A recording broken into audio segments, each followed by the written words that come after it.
Have you ever heard of anybody talking about self-care? Self-care.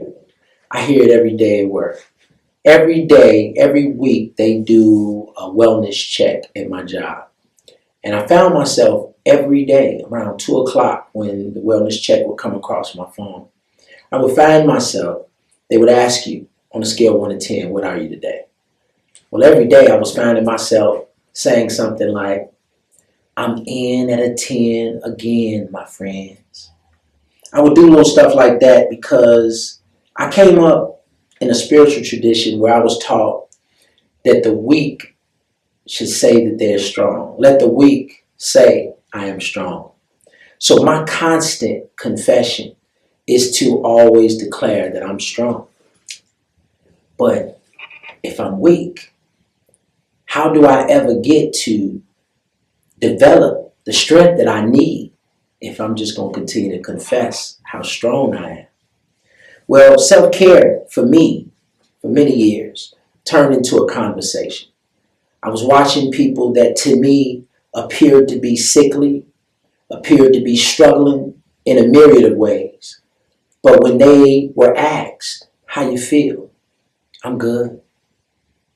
One of my neighbors across the street, I happen to know this brother, had just had attempted carjacking, maybe a couple of weeks before this time I saw him. And the brother had went to surgery. He managed to survive, of course, but he went through a surgery, had a couple of bullets removed. I saw him coming out of the house a couple of days, maybe a couple of weeks after. And he was walking to the car, about to get in the car, and I yelled out at him. And I saw him, hey, bro, good to see you. How you doing?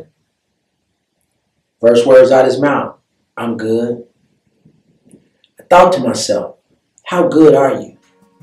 Just got shot multiple times. How can you be good? So when I think of self-care, think about the concept of self-care. To me, self-care means caring for self. Well, what is caring for self? If you are doing things to self that is harming self. Let's talk about food for a minute. A year ago this time, I was contemplating a knee replacement. I was actually being encouraged by my dad to go and get that knee done, boy.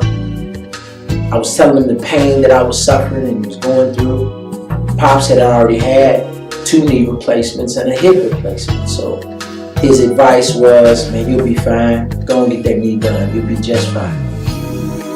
Well, I was with my family and we were sitting around. We were all gathered together, eating like we eat, soul food. Can't even remember all the various side dishes and meat dishes that were placed on the table, but as I was thinking about this food that was set before me, and I'm thinking about getting this knee done. Ex-ball player, football player, basketball. I don't want to get rid of my knee. So I'm thinking about self-care. In light of that, 2 weeks after I leave this event with my folks, I run across a detox program by a brother named Dr. Bobby Price, a 14-day detox. After completing that detox, I was 268 when I started. After completing that detox, I was 253. Down 15 pounds in 14 days. That seemed pretty good. But what I would notice and discover over the next couple of months was truly caring for self caused me to lose another 23, 25 pounds in the next couple of months. And it wasn't that I was beating myself up like I used to, running to the gym, trying to sweat it all out. I didn't go through some major diet craze, right? No carbs, no bread, no this, no that, just a complete diet of deprivation. I was eating, but I was eating mostly plant-based foods, vegetables, fruits, nuts. I eliminated a lot of the snacking, the dairy, the cheese. I used to put cheese on chocolate. It's not really true. I love cheese like that. But I had to make some adjustments. And I made these adjustments because I realized I'm wasn't really caring for myself. Here I was contemplating getting rid of a knee that I was blessed with two of them, two good knees, carried me for 54 plus years.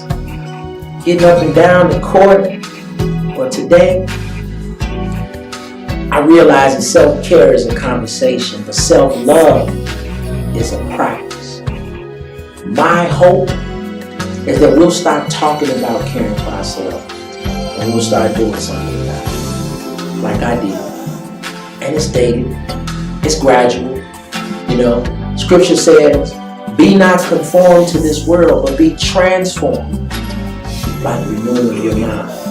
It starts with a new mind, folks. And so I encourage you and advise you to read as much information as you can about yourself. Right? I love the scriptures.